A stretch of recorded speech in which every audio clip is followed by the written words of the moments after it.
What is going on, everybody? You are back on another edition of Ballin Over Beers. I am Justin Dupengeiser. This is the PGA Bet Show, and we're going to be talking RBC Heritage this week. I am joined, as always, by my guy, AK Howe. He's actually been on a little bit of a hiatus here, working hard, but we're back now. AK, what's going on, dude?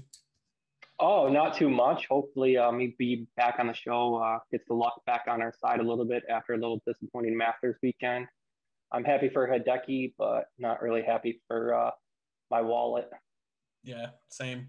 And you know what the worst part about it is, and you can contest to this, is that I've been backing Hideki and betting Hideki and playing Hideki on DraftKings for so long, and then I don't, and he wins the Masters, and it's just I had no piece of it. Like he was in one of my lineups in DraftKings, and it was of course a lineup that I also had Sergio, just two guys that I just usually play all the time, and Sergio misses the cut and ruins my lineup with a minute. So kind of just fitting that, the 1 week that he wins, I don't have him on, don't have a bet on him, don't have anything on him. But what did you think of the Masters?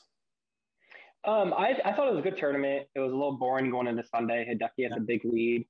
I think if you looked at the ratings, yeah, obviously the Masters app hurts it, but the PGA is pretty awful at marketing and, putting their players into a position to win. And you're seeing it now with the Tiger being out. But, Hideki had a great story. What was it, exactly 10 years since he won the Low Am? Yeah. If you weren't a golf fan, you didn't know any of that. Right. Yeah, it was. There wasn't much drama, right? I wanted to see somebody kind of chase him down to create a little bit of drama, and you thought maybe out of the gate there would be he had the bogey early on one. He almost made it, but he missed it. And then really the only drama was, 15 where Hideki put it in the water, and then they get to 16T and Xander put it in the water, and there went all the drama. It was pretty much over after that. Hideki, he bogeyed the last and it didn't even matter, right? So yeah, how about Xander having 7 birdies and shooting even par on the day? That was wild. He's going to break through and he's going to get his win eventually. He's always right there. It's just a matter of time for him, I think. He's too good of a player to get one. The talent in the golf world right now is pretty unreal, and they are just doing an awful, awful job of marketing these guys because, I think we talk about it all the time, the best players under 25 or 26. And it seems like it's always changing. And now you got Willie Z coming in that fold, and right, it's unreal right now. But yeah, the amount of talent that there is, even you think about Hideki, Hideki's not old, 29, I think. Yeah, he's he's somewhere around there. He's not an old player at all. He's been around forever. He's so everybody knows because he's known him for so long, so it feels older than that. But he's young. When you think about it in golf world, it used to be at least that, it would take these guys time to win. And then now, these guys are just so talented to come out of college or coming off of their amateur status. And like you said, Will Zalatoris is in that mix now. So much talent. Morikawa won right away. Right. Yeah. Morikawa wins, already has a major, and it's insane. Right. It's a good spot for golf to be in. They just need to do it's like the penalty that they called on Answer. Stupid. So that does not do anything to help grow the game. That makes people oh, this is a stupid sport. How do you call that? Right. And I've said this forever. Unless you're going to be zoomed in on every single golfer on every single shot, you can't call that. There's no. How do you know that? It makes no sense to me. It's frustrating, but we're on the new week. I have pretty good feeling about my card this week, so we'll see. I got some plays that I do like, but let's talk our way through it. So RBC Heritage played at Harbor Town. It's one of the more challenging tracks that you see on tour, although they did play it back in June, I want to say, and it was a little bit easier than that it normally was. So it'll be interesting to see how hard it's set up, and it can't be all the way back to as easy or as hard as it was before, I don't think, with a short turnaround. But great test, good tournament, pretty strong field compared to normal. Bryson was in it, he withdrew, so don't bet or play him on DraftKings because he's not there anymore. Did you see, by the way, and we'll get into this betting card soon, but did you see what they did, Harbortown? for Bryson specifically, and then he withdrew? No. So they have a driving range, and the driving range is backed up to, I think it's hole number 8. So they bought these huge cranes with these huge nets and put it up on the back of the driving range. So, I did read about that. so if Bryson was driving, he wouldn't drive it onto the 8 green that's right behind the driving range. So, and then he withdrew, which is just kind of funny. But anyways, so I thought that was pretty funny. So anyways, let's talk about this betting board. So you got 3 players under 20-1, and that's Webb Simpson, Dustin Johnson, and Patrick Cantlay. Webb is 10, Dustin Johnson is 12, Patrick Cantlay is 16. For me, if I was going to bet anybody underneath this 20-1 range, it would be Webb Simpson. I'm going to play Webb Simpson on DraftKings. He's too good, and he loves this course, and it's just tailor made for his game, right? He's a great putter. He's good iron player, long iron player. These short courses like Wyndham and RBC Heritage and all these tournaments are good for him. He actually putted bad at the Masters, which is surprising because he's such a good putter. He gained 5.8 strokes total, and obviously we don't have all the stats for that because they just don't give them out, but he did gain 5.8 strokes total. But I like him here. He obviously won here last time he was out. He has a 16th, a 5th, 11th in the last 4s in top of that win. So I just don't think I can do it with this short of odds. Are you going to be looking to bet anybody, any 3 of these guys? I can't bring myself to betting any of those guys with those kind of odds. Historically, besides last year, you do see guys with lower odds winning this course. I don't know if it's because usually the top guys are coming off, the Masters, so they're burned out mentally just from a long weekend. But I just can't see myself pulling the trigger on anyone, even outside the top, or I don't say top 30, but lower than 30-1 on this. Yeah. So if you look at the next kind of range there, that next range, that 20 to 30 range, you got guys like Matt Fitzpatrick, Terrell Hatton, Colin Morikawa all at 20, Berger, Cameron Smith, and Willie Z all 22. Then you got Casey Connors at 25, then Answer, Harmon, and Knott 28. You're staying away from this range too as well, AK? Yeah, I am. I like Morikawa. He's one of my favorite players. I think this course fits him and his irons really well. Just 20-1 is just a number that I might get myself on. I might talk myself into it, but right now, I'm not. I did leave myself a little bit of wiggle room for another bet, but I'm not really sure if I want to jump on the Morikawa train right there or not. So I think I'm going to. He's number 1 in my model on Fantasy National. He in the last 24 rounds, he's number 1 in the field on the proximity from 175 to 200. He's 4th in proximity from 150 to 175. He's 1st in strokes gained on par 4s. The big thing with him that's scary is always his putting, but if he has a good putting week and his irons continue to play well, he's somebody that could run away the field. He's a good driver with the golf ball. He doesn't hit it far, but you don't have to here, right? It's a short course, so that doesn't really matter. So just put it in play. Positioning is really important here. I do like the fact that he's seen this. He finished 64th, which is obviously not great, but he's seen the course, which is big because it is a tough course with alignment and you got to get set up. But I do like Morikawa at 20, and then the other guy I like is Abe Answer at 28. He's 10th in my model. This just seems like another course for him with just a good fit, right? He's got 18th, 22nd, 23rd, 26th in his last 4 outings. And that's including the Masters. He was 26th.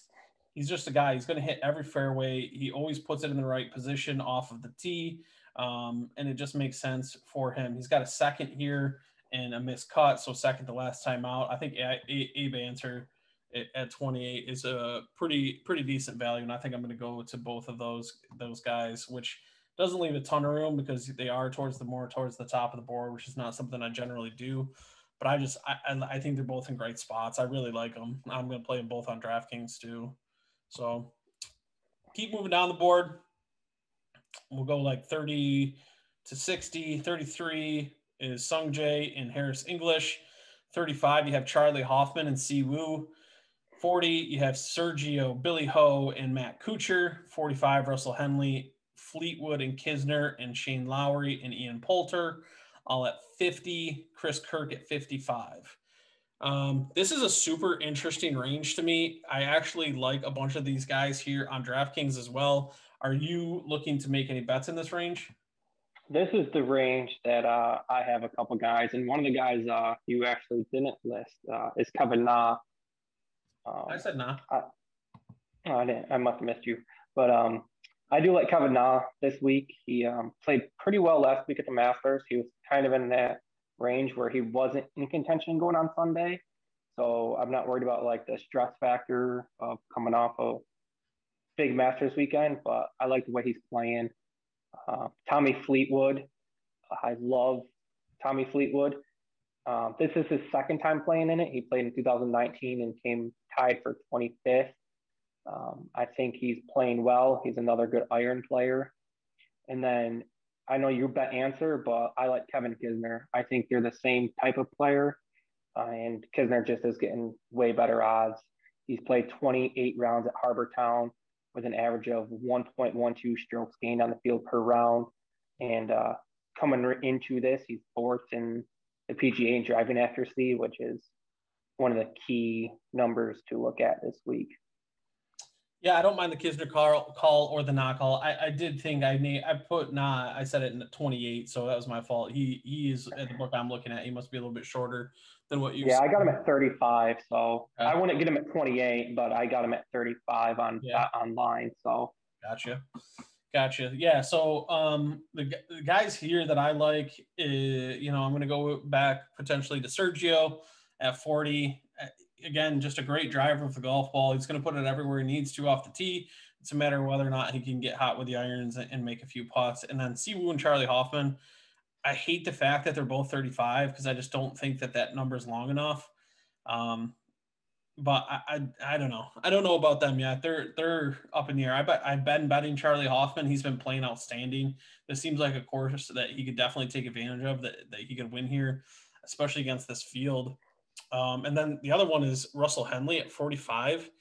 I just hate the fact that he's 45. He started the week at like 80 and he's just plummeted. People have been betting him like crazy. So he might be a stay away from me, and I'll just play him on DraftKings at $7,900. But, just those three guys. Hoffman's second in my model, Siwoo's ninth, and then Russell Henley's 12th. So I'm going to look to those guys and maybe bet one of them potentially. So if we keep going down the board, Chris Kirk, 55, Streelman, 60, Christian Bezadenhout, Brennan Todd, Lee Westwood, all 66, Brennan Grace, Emiliano Grillo, Matt Wallace, all 70, Lucas Glover, Bobby McIntyre, just those guys, Glover and Bobby Mack, both 80, Stewie Sink, your boy, Adam Hadwin, Charles Howell, Zach Johnson, Pat Gazire, Sebastian Munoz, all 90. Any of these guys from the 60 to 100 range? I have a pretty decent sized bet on Brendan Todd this week. I got it at 80 to 1. I think you can still find that on Bet Online as we're recording this. But right now, he's leading the tour in driving accuracy. He's second in strokes gained putting. If he puts both of those together, he's going to come top 5. And I think I also haven't bet top 5 as well. So I'm at least looking to break even on that. But I love Brendan Todd to win this week. Yeah, I had to start next to Brendan Todd. He's somebody that I was going to look into too. He's potentially on my short list of guys that I don't mind. Any love for your boy Adam Hadwin? Oh, to make the cut. Hadwin's been playing sneaky really well. No, he has. I love Hadwin in DraftKings just because he makes birdies. I mean, he has the bogeys too, but it seems he always makes the cut, and he's relatively cheaper, and he's just a nice, safe play, in my opinion, on DraftKings. Yeah, DraftKings, he is 70. Where is he? I just had him up. 7,100.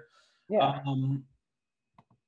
His last 3 finishes, 29th, 8th, and 3rd. I think at Who 90. else are you going to get at that price where you have, what would you say, 80% chance of making the cut? Yeah, I mean, anything can happen, but he is somebody that he makes a lot of cuts, and he also has made a lot of cuts at RBC Heritage, right? 41st, 48th, 22nd, and 30th is the last 4 times out. So he's interesting. He might be somebody worth at least throwing maybe like a top 20 bet on, something like that. And then Todd will look at too in that range as well. So anybody longer, any bombs, anybody 100 or more that you're looking at? There wasn't anyone this week for me. I might do a little sprinkle a little bit on Doug Gim just because I love the Gim train. And a couple weeks ago, I didn't bet him, and he came and it was when you had money on him. But I was like, oh, the week I don't bet him is the week that he's going to win. So I might get back into the weekly sprinkle on Gim, kind of like a couple years ago. I did with Neiman every week, and then he finally pulled through with a win at like 60-1. So yeah, I like Gim. I'm gonna bet Gim. I have him at 100. He's super interesting to me. Him, Matthew Neesmith at 100, Michael Thompson at 100, Aaron Wise at 140. Your boy, I know you like yourself some Aaron Wise.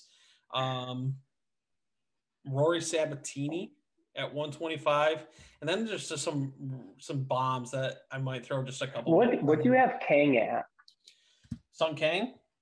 Yeah, because he's a previous winner, right? I'm not sure if he won. I believe he won this, and I seen him online at some places at 500-1. Yeah, that's what I'm bet online. 500. If you can get a former, I'm pretty sure Kang won this before. I can check right now. Yeah, he's the book I'm looking at. He's 500-1. He's scrolling down. RBC Heritage. No, his best finish here is 11th. He's made 1 cut and he finished 11th. Maybe he wasn't then. So let me tell you about Rory Sabatini. So Rory Sabatini is 125-1, 28 top 5, 11-1 for a top 10. Okay. 30 at Valero, Texas, 67th at the Players. So not just with a missed cut in between. So middling type finishes. But this is like the type of track that he likes. Difficult, shorter course. He's got finishes of 21st, 10th, 23rd the last 3 years at RBC Heritage. 2 missed cuts, and then before that, 9th, and a 17th. He's got a really good track record.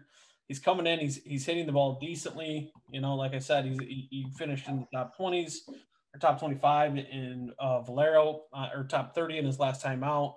A lot of it was from the putter, so it's a little skewed in that sense. But 125-1 with 11-1 for a top 10, I don't think that's terrible. No.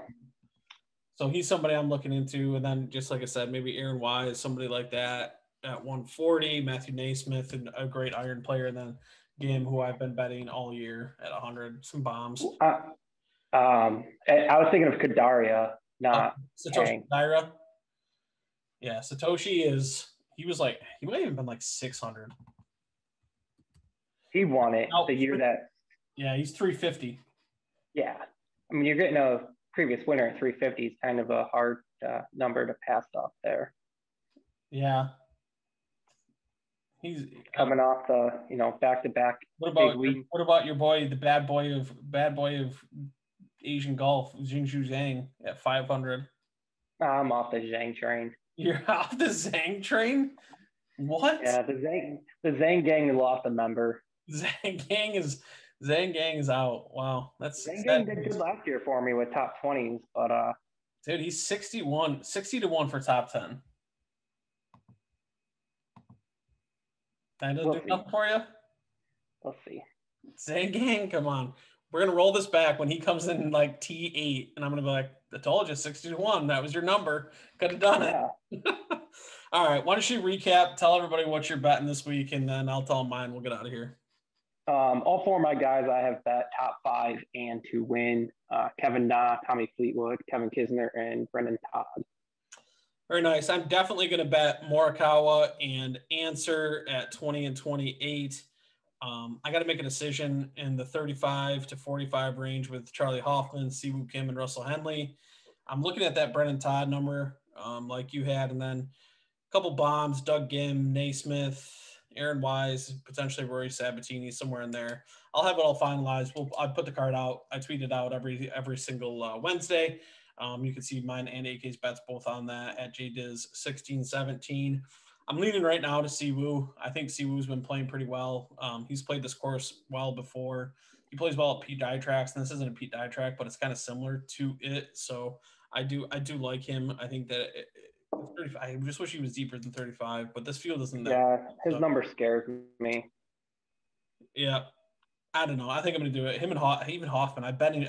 The problem is I've been betting Charlie Hoffman, and like it's gonna be the Hideki thing. I'm not gonna bet him, and he's gonna end up winning. I'm gonna kick myself. But we'll look. I'll have it all finalized tomorrow. I'm probably gonna be rooting against Morikawa this week because I like when he goes on like them 2 or 3 week stretches where he like plays bad, and then he's gonna be like 45-1 again, and I'm gonna be all over it. Yeah, I mean, it's 4 weeks, and we got the PGA. I think the PGA Championship where he won. He's got to defend his title. Yeah. Let's see. Have you looked at any of the odds for the PGA yet? I have not. I just bet earlier this year. I bet Joaquin Niemann for all the majors at 7 to win a major, basically at 70-1.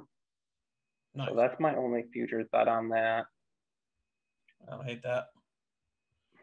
I don't hate that one bit. I'm just taking a glance right now to see kind of where everybody's at right now. DJ, I might just put $100 on Zhang right now. throw down a Hondo on the top 10 to win it, baby. To win it. I was thinking, top 10, 60-1. Nothing wrong with that. Yeah. Nothing wrong with that. All right. Any thoughts on the RBC Heritage? Not early. Hopefully it's hopefully it's a better Sunday than we had for the Masters. Now you're there. All right, everyone. Card will be finalized. We'll tweet it out on Wednesday. So the show should be coming out on Wednesday as well. By the time you listen to this, it should be out.